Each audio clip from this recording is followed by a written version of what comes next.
নির্বাচনকে কেন্দ্র করে দেশে চলছে 4 দিনের ছুটি। দীর্ঘ ছুটি ও ভোটাধিকার প্রয়োগের উদ্দেশ্যে বেশিরভাগ মানুষ রাজধানী ছেড়েছেন। তাই অনেকটাই ফাঁকা হয়ে পড়েছে যানজটের চেনা শহর ঢাকা, যার প্রভাব পড়েছে কাঁচা বাজারেও।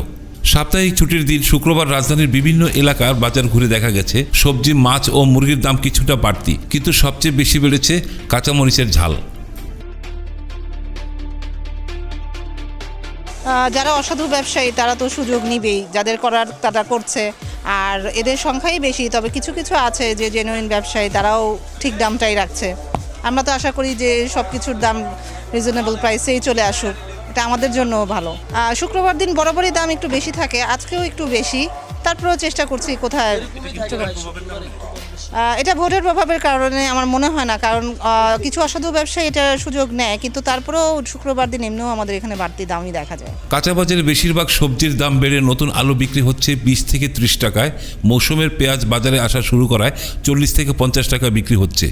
প্রতি কেজি আদা ও রসুন 140 থেকে 220 টাকা বিক্রি হচ্ছে। মান ও জাত ভেদে শিম 40 থেকে 50 টাকা, শালগম 30 থেকে 40 টাকা এবং বেগুন 50 থেকে 70 টাকা বিক্রি হচ্ছে। বরবটির দাম কিছুটা বাড়ায় গুনতে হচ্ছে 90 থেকে 100 টাকায়। বেগুন 80 টাকা কেজি, আর আপনার টমেটো 60 টাকা। আর এখন খেয়াই কিনতে আসি, খেয়াই কত দাম রাখে। এটা কি ভোটের প্রভাবের কারণে দাম বাড়ছে নাকি? হ্যাঁ, মোটে হতে পারে। আগে তো আমি একটু কম ছিল, মোটামুটি 50 টাকা কিনতাম, আপনার শসা কিনতাম হলো আপনার 60 টাকা করে। এখন একটু আগে থেকে একটু দাম বেশি। গত সপ্তাহের তুলনায় টমেটোর দাম কমে বিক্রি হচ্ছে 45 থেকে 56 টাকায়। আকার ভেদে ফুলকপি ও বাঁধাকপি 30 থেকে 40 টাকা কেনা যাচ্ছে। মূলা 30 থেকে 40 টাকা। লেবুর মৌসুম শেষ হওয়ার সরবরাহ কমে যাওয়ার কারণে বেশ কয়েকদিন ধরে চড়া লেবুর দাম। ধরন ভেদে প্রতি হালি লেবু যা 30 থেকে 50 টাকা বিক্রি হতো, এখন 80 থেকে 140 টাকা বিক্রি হচ্ছে। আলু 20 টাকা কেজি, আলুর দাম বাড়েনি।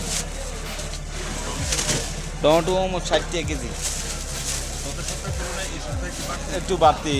গাড়ি ডোয়ে নেই, মাল পাই নেই, এই জন্য। গত সপ্তাহের তুলনায় ব্রয়লার মুরগির প্রতি কেজিতে 15 থেকে 20 টাকা বেড়ে 185 থেকে 190 টাকা দরে বিক্রি হচ্ছে। একইভাবে সোনালী জাতের মুরগি 270 থেকে 300 টাকা কেজিতে এবং ফার্মের মুরগির ডিম প্রতি ডজন 110 থেকে 120 টাকা বিক্রি হচ্ছে। না, 3 দিন আগে মুরগি নামে রাখছিলাম 200 টাকা কেজি বেচতেছি। বাড়তি না, মুরগি তো গাড়ি ঢুকতে দেয় না বাজার। হ্যাঁ, ভোটের প্রভাবের কারণেই তো। এদিকে মাছের বাজারের প্রতি কেজি পাঙ্গাস 200 থেকে 220 টাকা, তেলাপিয়া 200, রুই 300 থেকে 350, মৃগেল 280 থেকে 300, দেশি ট্যাংরা 460, বাইন 600, শিং 220 থেকে 400, পোয়া 260, শোল 700 এবং টাকি 300 টাকা দরে বিক্রি হচ্ছে। তবে চিংড়ির দাম তুলনামূলক বেশি। আকার ও জাত ভেদে প্রতি কেজিতে খরচ করতে হচ্ছে 550 থেকে 900 টাকায়। রোজার আগে ভোজ্য তেলের দাম তুলনামূলক বেশি। বর্তমানে বোতলজাত প্রতি লিটার সয়াবিন তেল 190 থেকে 195 এবং খোলা সয়াবিন 175 থেকে 185 টাকা দরে বিক্রি হচ্ছে। এছাড়া প্রতি লিটার খোলা পাম অয়েল বিক্রি হচ্ছে 155 থেকে 162 টাকা দরে। গরুর মাংস 800 আর খাসির মাংস 1250 টাকা বিক্রি হচ্ছে। গরুর মাংসের কলিজা 700 টাকা, খাসির মাথা প্রতি পিস 150 টাকা করে কিনছেন ক্রেতারা। হাফিজুর রহমান, আয়না টেলিভিশন, ঢাকা।